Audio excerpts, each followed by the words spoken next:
Be 58 years in July, July the 10th. 53 years, 2 months, and 20 days. We've been married 53 years.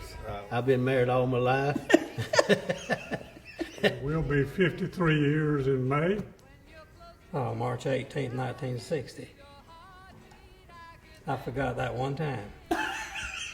Well, Ruth was a good-looking young lady, 18 years old, and she caught my eye long before I went out with her. And she don't admit this, but when we got ready to leave, you know, there was a car full of us, and she didn't have a place to sit, so I set her in my lap. And for the first night, she acts like she don't remember it, but I just think So you she's think going. he's making that up? I think he's making that up. No, wasn't making it up. I remember that well.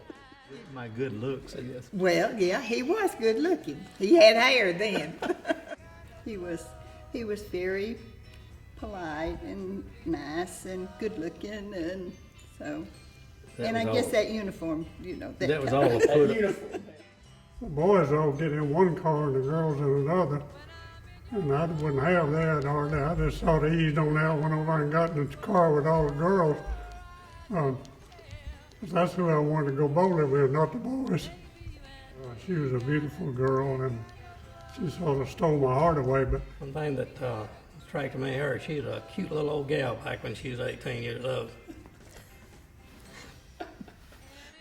She was a cutie pie. You learn when not to say something, you know, when to keep your mouth shut. I didn't have too much of a problem with that.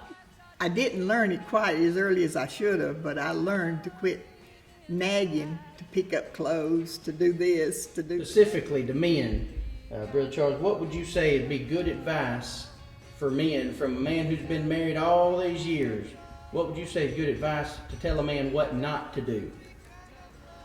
If you got a few minutes, well, I guess the best thing would be just don't talk back. I said I was 55 years old before I ever found out she was the boss.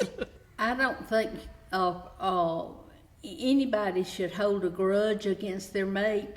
Don't sweat the small stuff. We don't keep secrets from each other. You go with your wife somewhere and you get there and you get out and your wife's trying to get her pocketbook and her coat out and you just turn around and walk off. I see this so often. And she's 10 yards behind you and you're walking and you come to the door. You just go right on through the door and the door closes and she's got to open the door. Guys, that's not being respectful. Open the door for her. You remember back when you first married, you liked to walk along with her or behind her, and you liked to watch her when she walked. Do you remember what you was thinking when she was walking up there wiggling? And you thought, man, she's smooth as an alley cat. When you get to the door, stand there and open the door for her and let her through. That's just respectful. Man up.